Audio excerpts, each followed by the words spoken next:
Ito ang Presidential Broadcast Service. Radyo Pilipinas. Radyo Publiko ng Bagong Pilipinas para sa Bagong Pilipino.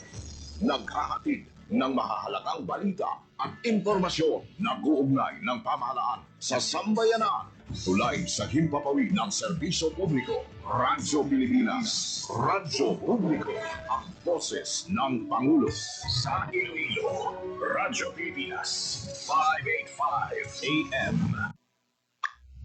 Usapang Agrikultura. Ang inyong source of daily agri-news. Talakayang siksik sa kaalaman. Atin ay impormasyon mula sa pamahalaan. Pagpapayaman sa ating mga likas na yaman para mas mapaunlad pa ang isa sa mga paunahing kabuhayan sa ating bayan. Usapang Agrikultura. Dito lang sa Radyo Pilipinas.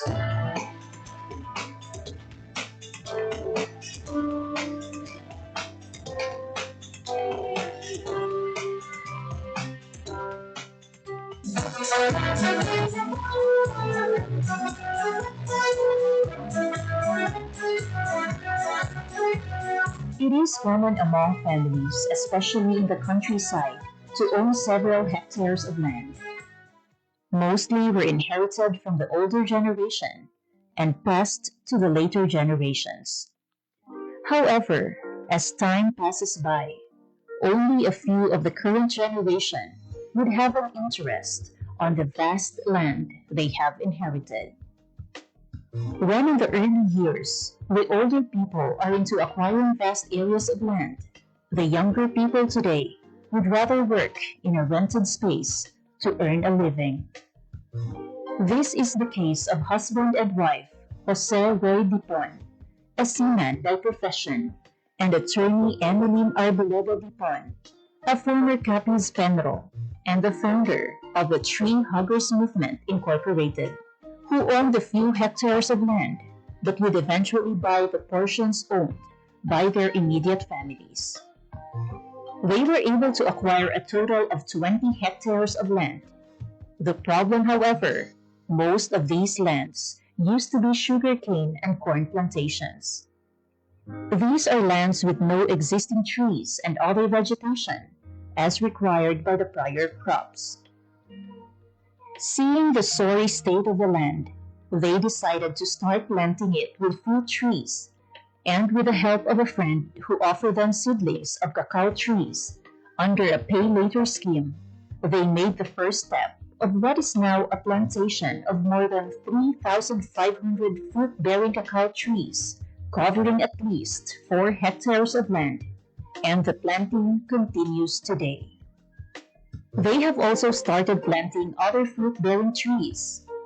As Jose would say, they planted the cacao trees without any prior knowledge on how to take care of the crop and how to manage it. During the pandemic, Jose decided to stay for good and get serious with farming and cacao planting. He attended several trainings about cacao management and value-adding products. This gave birth to the Dariagan Arboleda and Dipon, or Dad's Farm in Barangay Old Gia, Maayon, Capiz.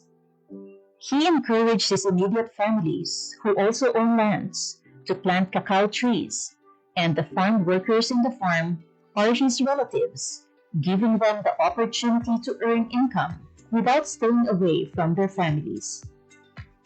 It was not a smooth sailing experience, however. They were learning along the process of planting the trees up to its fruit-bearing trees. Typhoon Agaton back in April 2022 battered most of his cacao trees, which made Jose frustrated. It was in one of the trainings sponsored by the Department of Agriculture Western Visayas. Jose's passion reignited after one of the speakers told him to consider his losses as an investment. While they had started producing tablea back in 2015, Jose and Emeline decided to start producing chocolates in 2022 after he retired working overseas. Today, Ogia, the chocolate brand, which got its name from their barangay, is seeing supply around Capiz and Iloilo. They have also brought their chocolates to Manila especially during exhibits. Ang shield ko, gid lang niya ang nagtulod sa akon nga mag-gulpi untat sa pagka OFW, pagkasiman tungod sa pandemic. Doon nahadlok man ko nga at that time grabe gid ang infection sa all over the world. Nag-decide na lang gid ko nga maguntat kay tungod nakita ko naga-fruit na ang amon nga mga gintanom nga kakao, amat-amat na gadamo. Dito na ko nagumpisa dayon nga ibalik namon ang tradisyon sang pagubra sang tableya. At the same time, dito na ko naga-research upod sa mga taga-DA to add value sa kakao. So dito nag-umpisa na ang paglantaw ko sa fine chocolates na Binto Bar. Sa umpisa, ang bulig na una ginhatag sa akon sa DA is encouragement. Tungod nga nakaumpisa na kami, gindugangan na nila ang amon nga mga knowledge sa pagtanong, sa pag-propagate paged, kag ang isa pa gid is may mga interventions na sila like mga seminars. Dito gi ko na-appreciate ko gid ang mga seminars kay kadamo-damo gid ko natun-an. Aside from that nga hindi gid ko nagdako sa uma, city boy ako ya. So wala gid ko idea. Ang DA lang gid ang nakahatag sa akon sang basic knowledge. Dito man nagumpisa ang akon nga love sa pagpanguma, no? Hindi lang nga mambal naton nga doon napilitan lang, kundi nga nagustuhan ko gid kag nahiligan ko na ang pagpanguma. Ang DA, madamo na sila sang ginpangatag sa ako ng mga sa amon nga harvest ining mga tree namon, ang mga water impoundment namon ining mga drums, ang rotavators, greenhouse, ang technical support, kag ining may mga ginahatag sila nga mga abunuman. On the other hand, their production averages 1,000 bars a month. They are now producing 70% dark chocolate, milk chocolate, dark chocolate with nuts, milk chocolate with nuts, white chocolate with cacao nibs, and keto sugar-free chocolate. In the recently concluded Cacao Congress in Cebu City, Dad's Farm Chocolate placed third in the Philippine First Flavored Tableya Making category out of 25 MSMEs in Waterfront Hotel Cebu last July 29, 2024. He infused red mullet, or oven-cooked salmonete, and nipa syrup in his Tableya entry, proving that the chocolates produced in Capiz are now at par with the quality of other established producers across the country. Through the High Value Crops Development Program, or HBCPD, of the Department of Agriculture Western Visayas, Dad's Farm received additional farm support and implements. HBCPD provided them a rotavator, greenhouse, solar plastic, and drums for water storage. These, along with several training programs on cacao production and value adding, are in place as part of the continuing support of DA Western Visayas to the cacao farmers. The region produces around tons of cacao seeds every year. Its growth has helped propel the agricultural sector as one of the main economic drivers in Western Visayas. This is your Department of Agriculture, Western Visayas.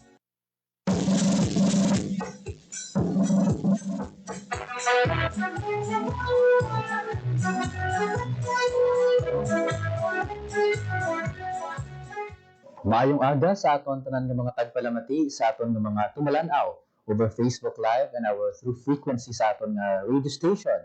Good morning and sa aton ng mga farmers, sa aton ng mga fisher folk, sa tanan naton nga mga agricultural technician, ang aton nga municipal agriculturist, subong man sa aton mga provincial agriculturist and city agriculturist, sa aton nga regional executive director sa Department of Agriculture Western Visayas, Director Dennis Arpia, and ang aton duha ka regional technical director for research and regulation, Director Jailina D. Coelho, and ang aton OIC director for operation and extension, si Director Maria Teresa Solis. Maayong aga sa aton tanan, and ginatamiyan man naton ang katapos ng DA Western Visayas ang aton mga attached agencies kag iban pagid nga nagabugo sa sektor sa agrikultura.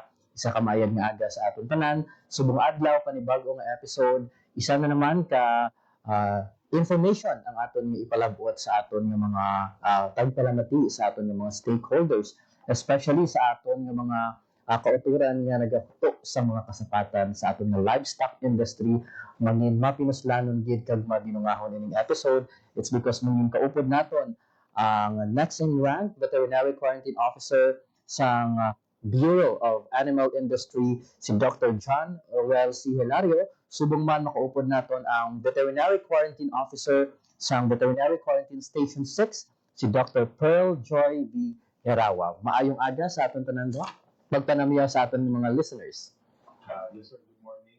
So, Sir Jan, good morning. And of course, on behalf of Dr. Nilo Pilinggayan, Regional Veterinary Quarantine Officer under Bureau of Animal Industry, Veterinary Quarantine Region 6. I am once again Dr. Januel Hilario, the next in rank in Region 6. And kinatanong ko tanan sa mayong aga. We are very glad to be here. We are very glad for this opportunity to present our regulations for the idea of our farmers who are for shipping their commodities. Yes, Doctor. Good morning. Thank you, Sir John.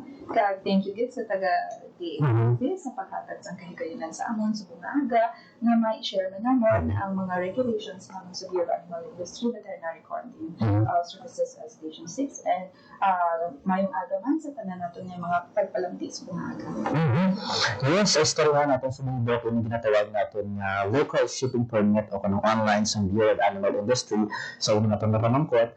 Ang mga sapat o klase sa produkto ang kalakip nga gakinahanglan kuhaan sa buy local shipping permit o kung ang atong LSP para sa aton mga biyaheros o pasahero. Yes, sir. Siguro, sir, actually, the commodities that sir, cover sa ating issuance ng permit under the Bureau of Animal Industry, medyo damo siya. Yes. But I think we'll categorize into 4 na lang din para mas hapos matandaan sa itong tagpalamati. So, number 1, sir, commodity number 1 will be live animals. Dala ka sa mga weight, kasapatan, kinahanglan magkuha sa permit. Ikaduha, kung gadala ka sa bilang mga products, such as carne, such as gatas, also na mga meat products and commodities kalalakuan sa permit. And lastly, of course, animal byproducts. Magamit animal byproducts, ano siya ang commodities or products from animals na ginatong makaon such as, for example, ilang mga skin, mga leather, ilang mga chicken dang adik, nagagawin ka sa buno. So those are the commodities that if you're planning to transport those commodities, kinahanglan din po paan sa permit. Yes, and ang next natin question, Doc, ano naman ang primary document o kung requirements sa mga basic na mga kinahanglan na kung makakuha sa LSP? Okay, sige. May tinatawag kita, sir, na the Administrative Order 5 Series of 2019. Ang na siya, sir, ang guide namon kung mag-ship kita sa mga animals. So, una sa mga live animals natin, kung babiyahe ka mo sa mga dogs and cats, kundi mga baka, carabao, importante, mayara kita mga veterinary certificate kung nakuha nila sa licensed veterinarian. Ikaduha, sa mga meat and meat products natin, importante, may ara sila nga dala nga certificate of product registration from the Food and Drug Authority, and then may ara sila LTO or license to operate from the FDA. Sa mga karne man, mga frozen meat na natin, importante, may ara sila dala nga meat inspection certificate from the National Meat Inspection Services. Kung ina nga karne is local source or di mga slaughterhouse na siya ginpangkuha or sa local supermarket. And importante, kung international man niya, halin ang karne, importante may ara sila dala nga certificate of meat inspection from the National Meat Inspection Services. However, sa mga meat naton, same lang na sila, CR, LTO, and the FDA. And then, kapag ang client naton, may dala nga for pasalubong bin na less than 10 kilogram na for consumption, inilang ng mga karne, importante may haras sila dala lang nga official receipt. So, kung di nilaging bakal ang cooked meat nila. Kung di-mention ko yun ang online system mo, ano naman ang ato mo proseso sa online submission sa mga dokumento sa BAI online system? Sa una, manual ang issuance natin ng local shipping permits. Client, makadto sa office naman, dahil na yung mga requirements, issuehan naman sa local shipping permit. Sa subong, bago na ang atong proseso, may ginatawag na kita nga online local shipping issuance system. Sa sino na makaagi, hindi na magkadto sa client sa office na naman, as long as may ara siya requirement, secure, maski hindi iman siya, kung may ara siya internet connection, makakuha kit siya, maka-apply kit siya online. So, may duha kita ka-process, ano na ang account registration, ang una nila nga step. So, first step na importante, may ara lang sila active email address and password.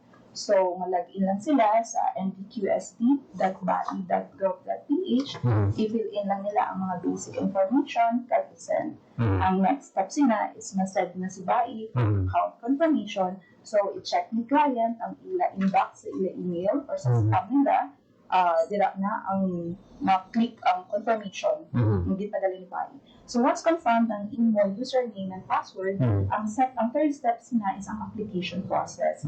So, kadto kagihapon sa nbqsd.bai.gov.ph, i-login mo ang imo active email account, kag-register kagina, kag ang imo password, and then, i-fill up natin ang mga basic information natin, kag ang mga shipping details natin. After sina, i-attach natin ang mga requirements na ginapangayo sa DAA 05, and then after sina is i-send the line natin. So, from there, mabato na sa system naman and kami sa BAI ang ma-review and ma-approve na dahil sa local shipping permit nila. And speaking of pag-approve, Doc, ano naman ang criteria sa pag-approve o kung pag-deny sa BAI 6 application system? Kung sa pag-approve sa atong shipping permit, importante, compliant lang sila sa DAA o kanya ginapangalan sa requirements. So, pag-comply sila, approve sila. So, ang mga cases na nagkakadinay ang ila application is, for example, kulang ang ila documents na attach. Ikaduha, sala ang na-indicate nila na shipping details, kung sala man ang documents na in-attach nila, or probably may error sa documents, okay, expired ang documents na nag-attach. Ano na ang mga kaso na nagkakadinay ang ila application. And ano naman, Doc, ang mga tikang, for example, for some instance, kung may sala sa online application?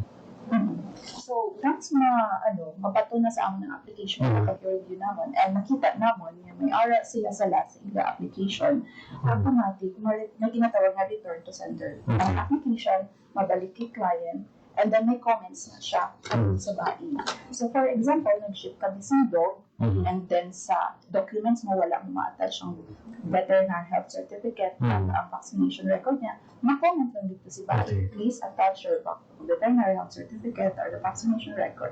So, kinahanglan si client, ma-comply na siya. And then, i-submit na liwat ang i-application para ma-review liwat. And speaking of time frame naman yun, Doc, ang pag-develop o kanang time frame para sa pagproseso sa aplikasyon pagkatapos na sumiter sa online local system, yung online local shipment permit system? So, may kita 3 days na processing para ma-approve ang local shipping permit nila. Ang schedule for review and approval sa permit natin is from 8 a.m. to 2 p.m. So, kung din-apply natin ang atong local shipping permit at 8 a.m., before 5 p.m. may ara na kita status ng atong local shipment LSP.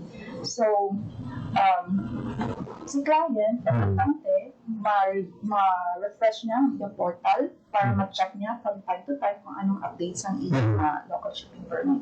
And then, kung may scenario na 5:30 na bisang hapon na bin-apply ang local shipping permit, ang review sina the next day na at 8 a.m. So, if ever si client man repeated ang iya errors na pagdamog siya sala during application niya, kami sa bahay veterinary quarantine station, make sure na tawagan lang naman ang client para hindi magbalik-balik ang iyang application kung makayo niya ang tanan-tanan ng mga sila. So, from there, hindi nakalabuot sa 3 days, ma-issue siya sa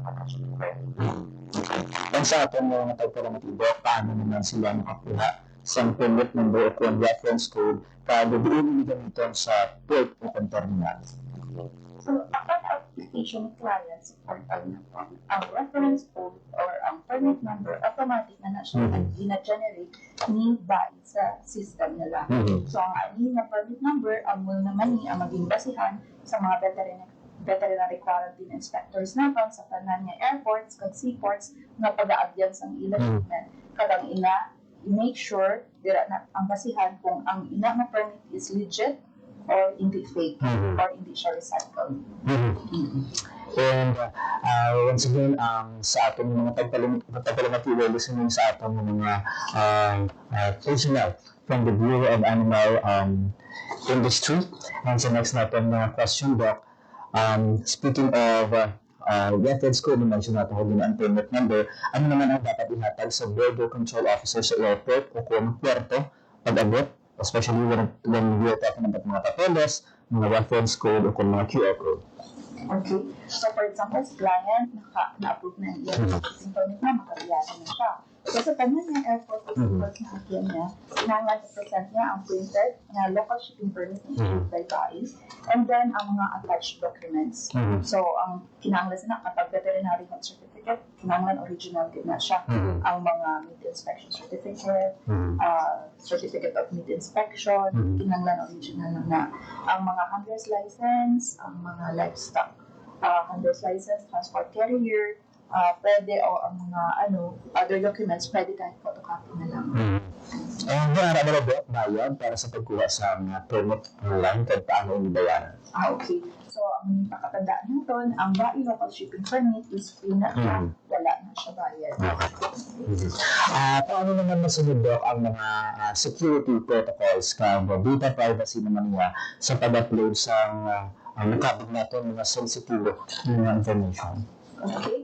So, when it comes sa mga data na i-upload natin online, BAI make sure na secure lang ating data. So, nakatanan ang ating account, pero nga ating username, naka-embed na siya sa may system ni BAI.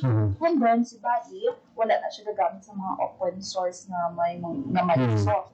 And then, ikaduha, may ara na siya, nakasubscribe na siya sa SSL na to make sure na ang website is safe, hindi siya ma-hack, hindi siya masugad sa mga virus. And then at the same time, may ara na sila ang ato ng mga BAI IT personnel, naka-sign na sila sa non-disclosure agreement na hindi nila pwede i-leak ang information and maging liable sila once ang amo ng information is magagawa. And then, BAI also invest millions of pesos para makatahan ng firewall sa atong website. So, let's assure nga ang atong shipper, ang atong data is protected by BAI. Yes, and ano naman, Doc, ang mga protocol kung may mga preventive quarantine, inspection, o kung sampling sa sapat o kung produkto ng mga dala. Okay? So, usually, before the transport sa permit, some permit, we have, of course, the requirement that is mentioned in the permit. Parang nakita na kung ayan sila, compliant sila sa DAO number 5, no? 2008, na instrumental na issuances. So, kung okay sila nila, after that, mag-ship na sila, malabay na sa itong mga airports at seaports. So, paglabay nila dapat ang mga documents na ipakita nila para ma-properly check sa ating mga veterinary quarantine officers and inspectors. So, in the process nila, they will be checking not only for the documents, kung okay ang documents, but they will also be checking for the commodities. Kung commodities that is, I have okay, for meat natin, kung sound siya for fit for human consumption, kung animals natin is healthy. At ayan, kung ang documents ta, pag ako nga shipment ta, live animals or ako nga commodities na abi, consistent ang details. Kay although kisa pareho ang okay ang shipment, okay ang documents, kisa magkaiba. So those are the things that we are checking to make sure na compliant at mga shippers and tapos safe man kag-healthy ang ginasita ng commodities from the origin to sa destination. Paano naman Doc mo i-coordinate sa bayo ang information sa customs, you mentioned about customs, mga port authorities ka, or port immigration? Alright. Sana sir, depende sir actually sir sa ano sa concern natin. The concern natin is domestic or international. So it depends on which entity are we going to coordinate. Of course, no. Upon coordination with them are actually regular na siya. We have orientation. We have we actually update them regularly kung ano mga bago updates sa mga regulation ta. Also, as I said earlier, kung depende sa concern, kung ayhan international siya or domestic. Normally, if pag-contain sila ng pag-agi, for example, kung naagi sila sa airport, we'll be coordinating with, of course, the PNP-MCU or PNP natin sa airport and also the Civil Aviation Authority of the Philippines. Kung ano naman, kung malapay sila sa seaport, makorek kita with either the private port or the PPA, Philippine Ports Authority, and of course the Coast Guard as well, and atong mga PNP sa mga port as well. On top of that, if domestic ang concern, on top of those mga agencies, usually we contact with LGU. However, kung international naman siya, we coordinate as well with the what we call CIQ, or the Customs, Immigration, and Quarantine na group. Kasi those are our partners kung international naman. Kung ano naman ang proseso, Doc mo, when you're talking sa renewal, o kung pag-extend sa online permit, kung kulang pa ang validity. Okay. Ang mukha shipping permit natin is valid for 7 days. So, hindi na siya pwedeng mag-cycle or magamit ng maluwat. So, for example, in one day, magbiyahe ako to Guimaras, makuha ako ng shipping permit ng Iloilo to Guimaras. Kapag kahapon, kung from Guimaras ako, mabalik ako Iloilo, kinahanglan, magkawad ako liwat sa shipping permit from Guimaras to Iloilo. Ang mga requirements na kina-attach nila is kinahanglan bago man. Hindi ko pwedeng ma-recycle ang mga documents na attach nila. So, kuha naman sila sa bagong mga requirements. Kung talking about penalty or fines, Doc, ano naman ang mga penalty or fines kung, for example, magsala sa protocols pareho sa late submission of kulang na dokumento? Okay. So, for example, na sila sa seaport or airports and upon apprehension or inspection sa mga veterinary quarantine inspector natin and nakita nga isa ka scenario abi is kulang ang imong mga documents na nila. So, paghahatagan ka sa within 24 hours para masettle na yung mga minor violation na makahatag ka ng consideration. Pero however, kapag ang imong case is mga fake documents, gino-recycle ng documents, tamper mo ang documents, automatic na siya return to origin. So, return sa kinahalinan niya ang amon magiging sanction nila. Or ang ina na return to origin, ikaw na mabayad sa shippers sang gastos mga pagpabalik ng animals. Pero kung hindi ka magsugot, hindi ka magbayad, di automatic kami na veterinary quarantine officer, i-confiscate na naman kag i-dispose ang animals or products na na-apprehend namon. So, from there, mga serious violation, like for example, upon inspection naman, nakikita naman niya may sakit ang animals, although may mga documents siya, automatic confiscation na siya, disposal. Kaya kung may sakit ang sapat, hindi naman pwede i-release, kaya mo na magiging source or maglagta ang sakit. And at the same time, kung ang mga karne, upon inspection natin, medyo mag-green na or medyo may molds na or hindi na, nagbahod na, automatic confiscation and disposal ang among magiging sanction dira. So kung ikaw naka-commit ka sa various serious violation, ang among sanction dira pwede na siya na mag-blacklist ikaw, hatag ka namon sa show cause order, and then pag na-prove na guilty ka, pwede ka mag-blacklist na ni VAI. So blacklisting, hindi ka na allowed to ship or to transact sa any transaction sa Bureau of Industry. So, ano na siya sila. Yes, once again sa ating mga listeners, online din sa ating viewers sa Facebook natin, going habit ang ating naging bisita subong from the Bureau of Animal Industry, si Dr. John Ruel C. Hilario, and Nessun Rank, Veterinary Quarantine Officer sa Veterinary Quarantine Station 6 sa Western Visayas. Subuman si Dr. Pearl Joy Garawang, Veterinary Quarantine Officer, Veterinary Quarantine Station 6. Nalasin na lang mga Doc, no, at panagyan o kung mga advisory na lang sa ating mga pagpalamati. Yes, once again, thank you so much for this opportunity. And on behalf of Dr. Nilo Pilingaya, we would like to thank DA Raffis, and of course Sir James, and also our head, Sir Dennis Arpia, for having this opportunity to, of course, once again broadcast and update everyone sa the regulation naman as far as live animals and animal products is concerned. So, maraming salamat for this opportunity, and hope we will be aware and also will be able to be compliant lang sa regulation to avoid those violations mentioned earlier by Dr. Sige. Okay. Thank you gid sa kanya pagpalamati sa buong aga. Kung may araw pa kamo dugang pamangkutanon, open gid ang amon niya Facebook account. Pwede niyo siya i-follow kag i-like. Veterinary Quarantine Services Western Visayas. So, may messenger dira, pwede niyo ma-PM ang inyong mga questions. Once again, sa ating mga tagpalamatig sa ating tanan na nag-aambig sa sektor sa agrikultura, madaming din salamat sa sunod na episode. Panibago na naman ang ating mga bisita. Ngayon ka-open natin ang pila ka mga personnel sa National Meat Inspection Service dahil ibantayan natin sa ating masunod na episode sa ating programa. Sa lugar ko si John Candelario from the Regional Agriculture and Fisheries Information Section sa Department of Agriculture, Western Visayas. Maayong aga sa ating tanan.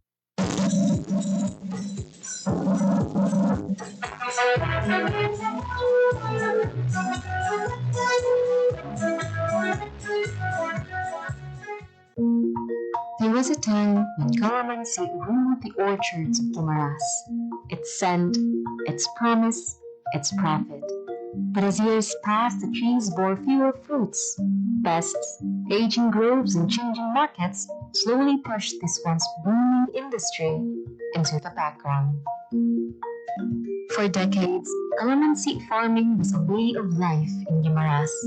Families built homes, sent children to school, and supported communities, all with the help of the small but mighty citrus fruit. But nature had its way. Trees aged, pests spread, and many farmers turned to other crops, hoping for more secure returns. Still, the spirit of calamansi never left, and today, its story is being rewritten. Sa unaya, ang amon nga production sang kalamansi, syempre gamaya compare sa subong kay sa unaya yang dapila pa man ang kapuno kag dayon ang amon nga mga bakal sang kalamansi amon nagyapon ang ginadala sa Bacolod kay ginadala sa Iloilo. Dayon nakita man namin nga daw nag-aamat-amat ni siya namin ang income tungod nga daw damo naman ang nakabakal kay tungod nga damo naman sa mga production sang kalamansi diri sa Guimaras. Ti amo na nga mga processing nga production ti amo na nga daw na-expand kami na sang amon nga nga tanom kag nakita man namin nga namin man ang income during sang peak season tapos damo man ang nagabakal di mo na nga maka-income man kami kag mabawi man ang among mga gasto sa abono kag sa patanom namon. Ang calamansi grower almost na 7 years starting until now. Ang pagkakalamansi ay kailangan hands-on, tiyaga, tapos dedication sa pagkakalamansi. Tapos sa una, ang kalamansi sa mga seasonal lang sila compare now. Kailangan may teknolohiya bago nga technique nga mapabunga mo siya sa off-season. To bring calamansi farming back to life, the Department of Agriculture, through the Provincial Office for Agricultural Services, or POAS, stepped in with more than just seedlings. They brought technical know-how, a roadmap for recovery, and a renewed sense of purpose. From providing quality planting materials to hands-on training in pest management and tree rehabilitation, POAS help transform struggling orchards into thriving farms once again. Farmers also receive post-harvest training and access to support facilities, making sure every fruit harvested is fresh, clean, and ready for the market. Okay.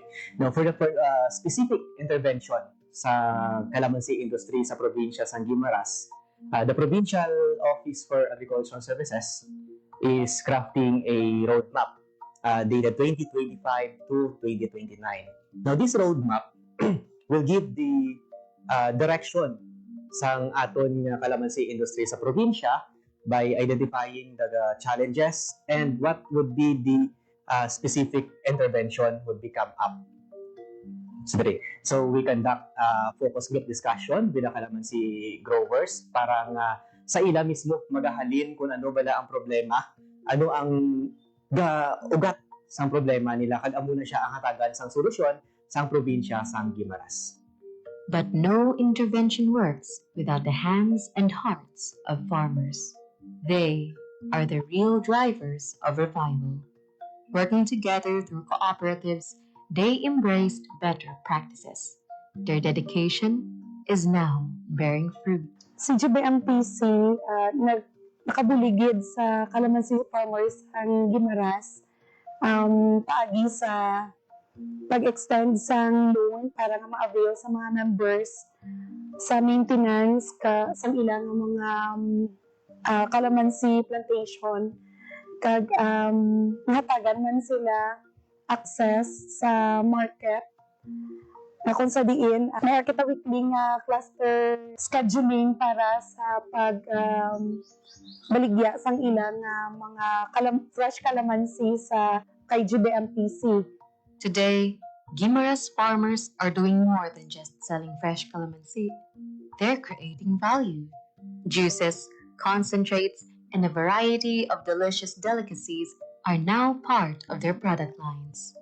With support and training, they've reached pasalubong centers, groceries, and even online stores.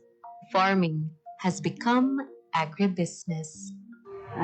Ako isa ka calamansi processor sa Barangay Rizal, Hordan, Guimaras. Ang akong association, iya sa Guimaras Herbal Growers Association, kag Poblacion Farmers Association sa Hordan. Mga supplies ng calamansi ginakuha ko sa among mga members na nagaproduce sa mga calamansi growers. Inspired gid sa akon sa pag-produce ng calamansi, pag-process ng calamansi juice. Amo ang pagbulig sa akon mga member farmers nga pag mag-oversupply ang calamansi, hindi sila madunutan kag hindi makadto sa wastage ang ilang mga product. And along the way, nakita ko ang needs ng kabataan nga kinahanglan ma-avoid nila ang mga sodas. So nag-decide ako nga mag-supply sa Central School, sa mga elementary school children. And nakabulig man, more or less nakabulig na sa akong income. Aside nga ang kabataan, makainom sang healthy drinks. But revival is just the beginning.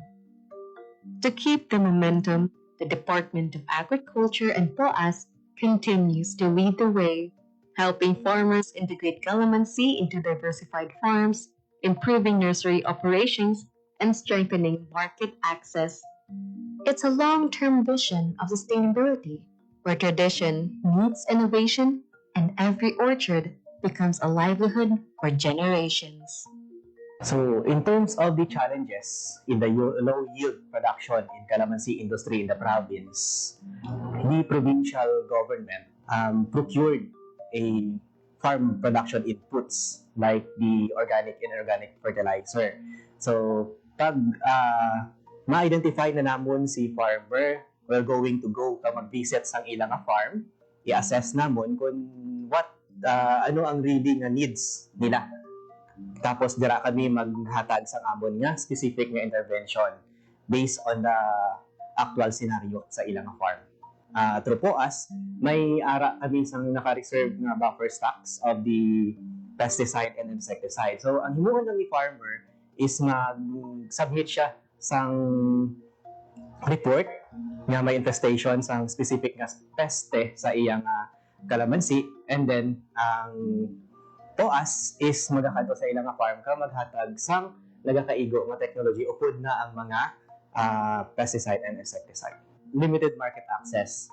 Amo na siya ang isa ka dako gid nga challenges nga ginatubang sang aton nga kalamansi growers diri sa probinsya. But sa liwat, nagapasalamat kami sa Department of Agriculture through High Value Crops and F2C2 nga sila naghatag sang processing center diri sa isa ka cooperative sa probinsya sang Guimaras. Now, ano ang makabenepisyo sina? So, ang mga farmers naton sang kalamansi growers is direkta nga pwede makabaligya sa cooperative, which is the Guimaras Brethren Multipurpose Cooperative. And then, the Guimaras Brethren Multipurpose Cooperative, amo na siya man ang mag-cater sang other nilang nga supply, kaya ginabaligya man na siya outside in the Guimaras. So, ang role ni province is to connect the farmers into the cooperative. From struggle to strength, from decline to resurgence, calamansi in Guimaras is more than just a crop. It's a story of resilience, reinvention, and the enduring spirit of a farming community that never gave up. The future is bright, the fruit is green, and the comeback is real.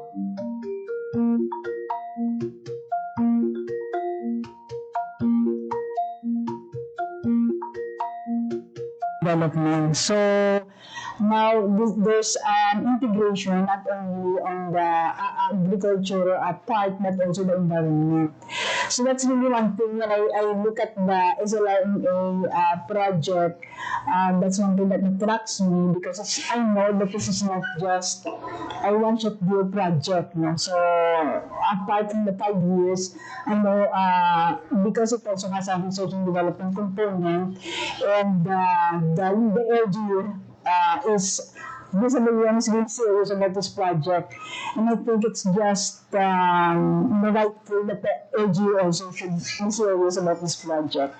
And the third objective is to determine the adoption of soil and water conservation technologies, its benefits to farmers, and environmental impact. So these three are actually embedded in the entire implementation of the project. One thing good about SLRMA, BSWM created a technical and monitoring team to expedite the processes involved in project implementation. So, the monitoring team not only conducts monitoring but also provides technical assistance. So every month, from the national office, the visible team composed of 4 people of different expertise come down to the LGU, go around the project areas, provide the technical support, interact with us, also with the farmers. So that's one good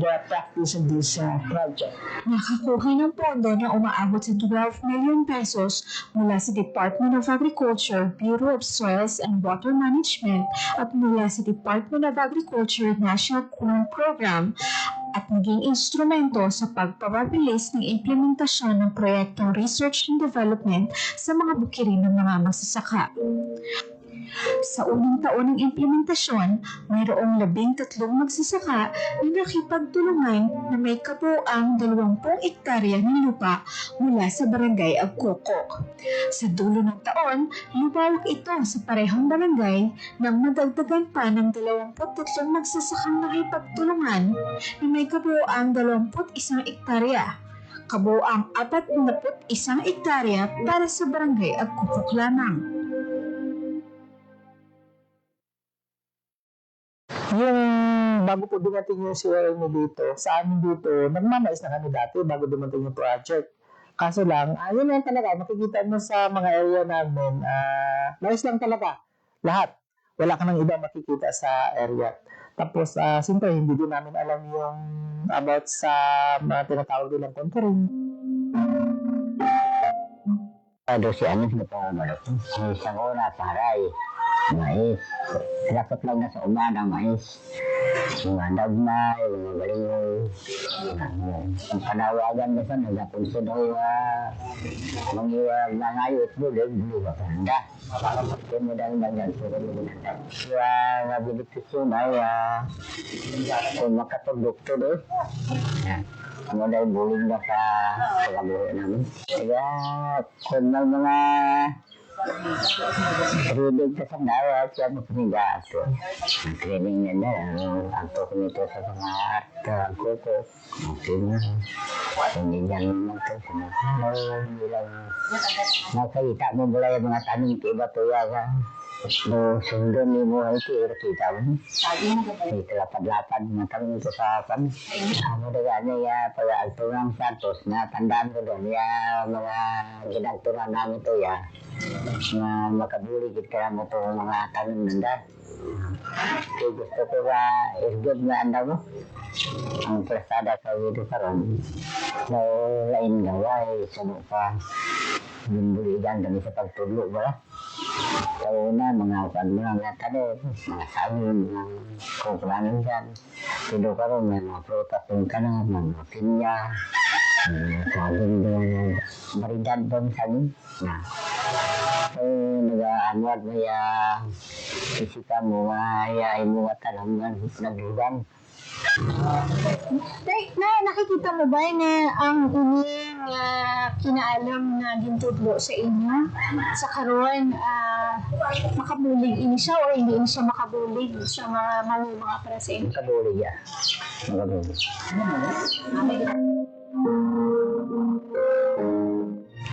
Sa ikalawang taon nito, lumawak ang proyekto ng SLRMA sa Barangay Cristina na may 23 magsasaka sa kabuuang 22.5 na hektarya. Sa ikatatlong taon, lumawak ito sa Barangay Epero na may 10 magsasaka sa kabuuang 27.4 hectares.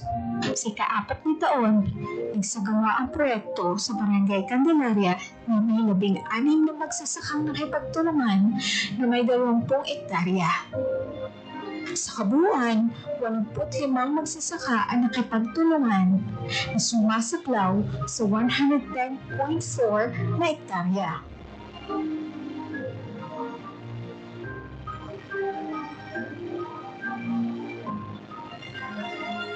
Ako naging OFW, naisip ko, wala mo sa Manila, wala kang area nga dako. So, ang naisip ko, magtanong. Kaya wala mo, dito, ginabakal ang tanan mo. Nagtanungan ko, galing to, syempre, ang tanong ko, gulay na sang tanan, sang barangay. Naisip ko na magbalik sa area ko para at least sa area ko, kung gusto ako katanin, kung din ko gusto. Ang nagpursige ako, after ko mag-OFW, nabalik din ako sa area ko. Ang kahit pa paano, nakapundar ako sa concrete na balay, at least natapos ko na akong balay dito sa Manila. Mga ilang taon na, may nakapag-open sa akin sa about sa SLRMA. Bali, ang tiyo ko nga nag-approach sa akin na basta gusto mo na magtanong sa mga produkto, mga fruiteries. Di sa akin wala namang problema kasi ako gusto ko magtanong. Di nabaton ko ang project sa SLRMA until wala gani 1 year. Naka-income na ako.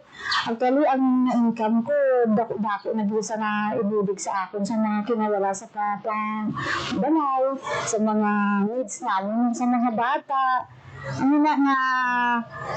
Dako din ang pasalamat ko sa SLRMA na amat-amat, kaya siyempre, hindi nang gagad ako ang gintao sa SLRMA, pero amat-amat, nag-iara, nagalangan sa mga soccer, pero na-i-expand namon, hasta nga, until sabi, hindi pa naman naubos ang 10 hectares na pero amat-amat lang, kaya siyempre, kung din lang itong soccer, ano lang to ang ginadugan namin sa area naman para naubos namin itong 10 hectares. Bakit hindi sa nagulig sa akin sa mga training, sa mga contouring, sa mga about sa mga eco na farming.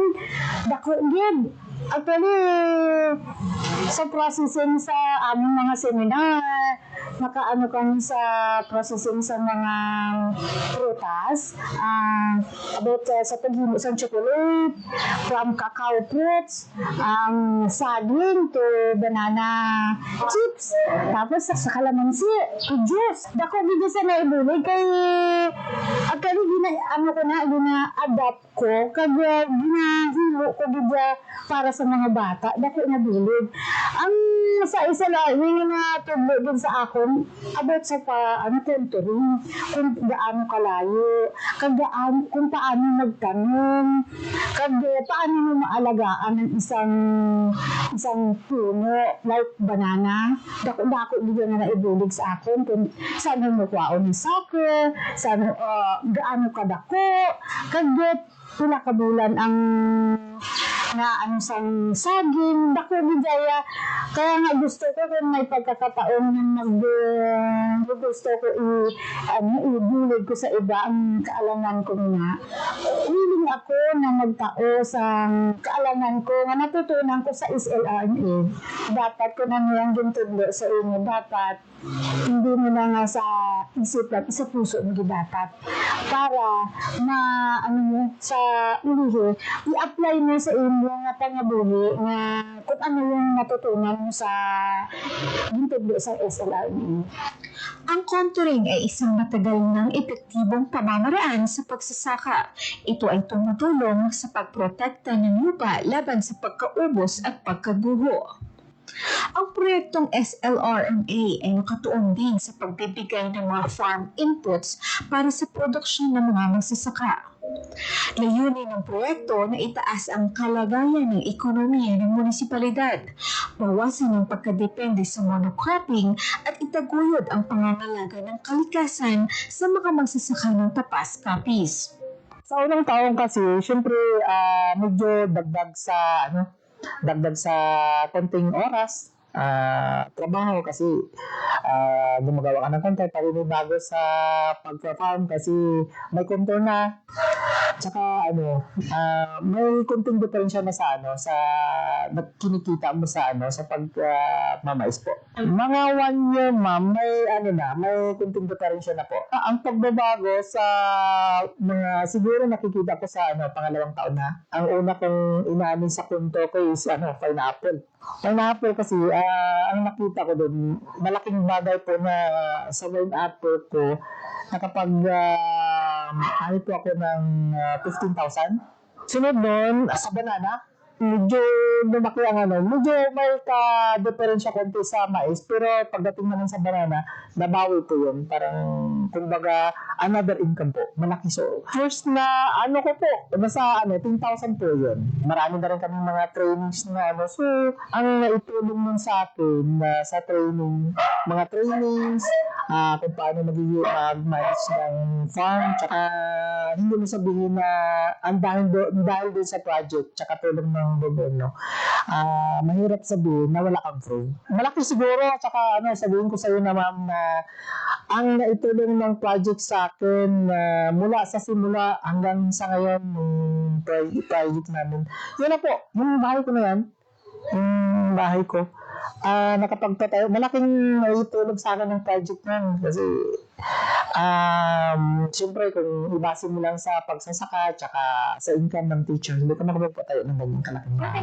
Upang higit pang itaguyod ang inisyatibong ito, nakipagtulungan ang tapas sa iba't ibang tanggapan, kabilang nga ang Municipal Disaster Risk Reduction and Management Office, Municipal Environment and Natural Resources, Municipal Social and Welfare Development Office, at ang LGU Gender and Development Office. Grateful gid kami diri nga nag-abot ang project sa amat-amat, ma'am, nakabulig sa ilang pangabuhi.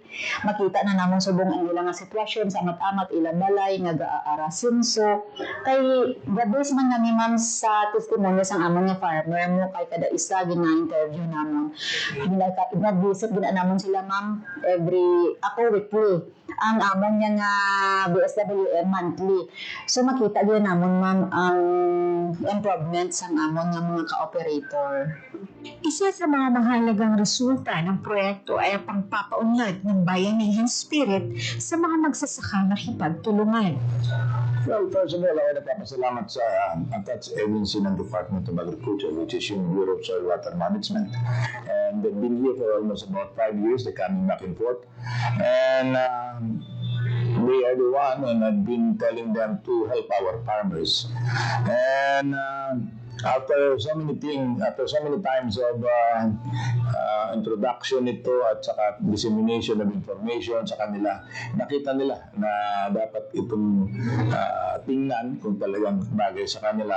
And now, the fruits, after 5 years, nakita nila na maganda pala itong ibinunga nitong contouring na ito, at lahat halos ng mga farmers doon sa Kukup ay gumaan ang kanilang kabuhayan, kumita sila, and din yung iba nakabili na ng mga motorsiklo na pagpagawa ng bahay because yung idinulot ng kabutihan na ito sa mga muna.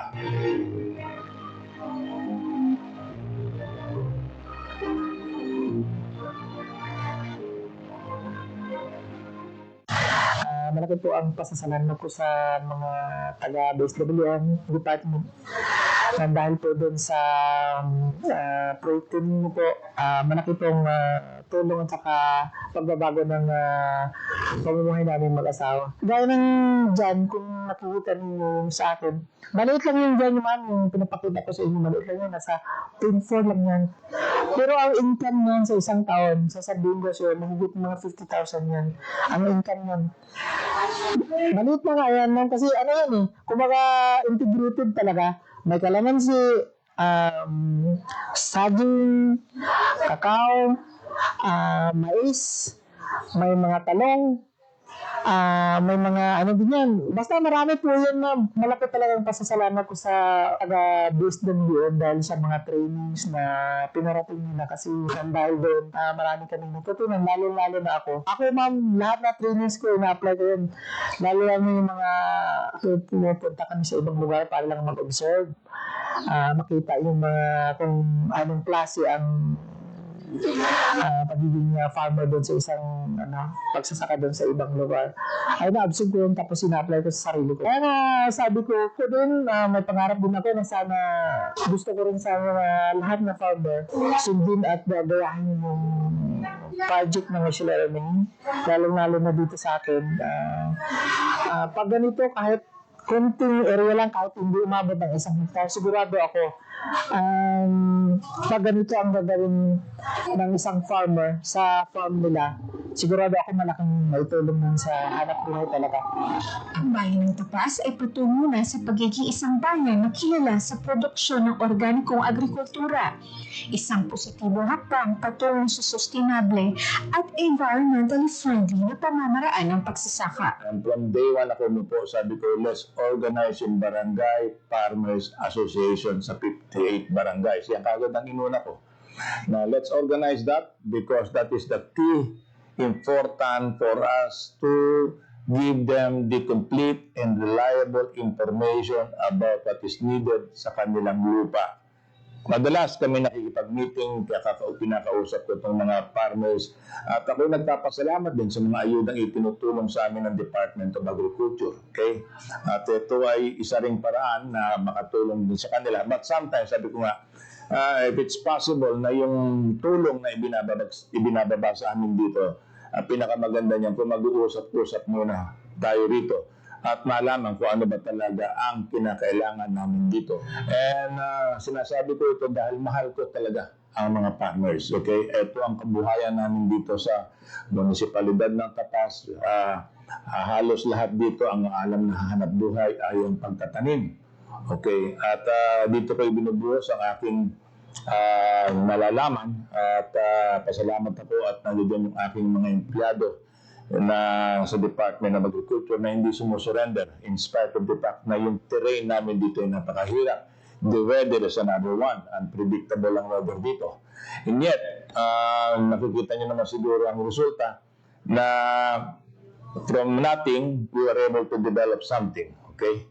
And hindi kami titigil na hanggang dyan lang ang maabot nila. Sabi ko nga from the start, gusto ko itong maging modelo na maging self-reliant, masustain nila lahat ang aming ginagawa dito at kung pwede, ay kami ang magpakain sa buong Pilipinas, which kung kakayanin, ay talagang hindi naman imposible ito dahil sa laki at lawak ng aming lupa. Hindi lamang binago ng proyektong SLRMA ang mga praktikal ng pagsasaka, kundi pati na rin ang mga buhay ng mga nagsasaka sa Tapas. Nagbukas ng landas patungo sa mas maliwanag at mas matibay na hinaharap. Habang tinitingnan natin ang hinaharap, tumayo ang Tapas bilang patunay kung ano ang maaaring maabot sa pamamagitan ng pagtutulungan, dedikasyon at pagtitiwala sa mga kalikasan na pag-unlad.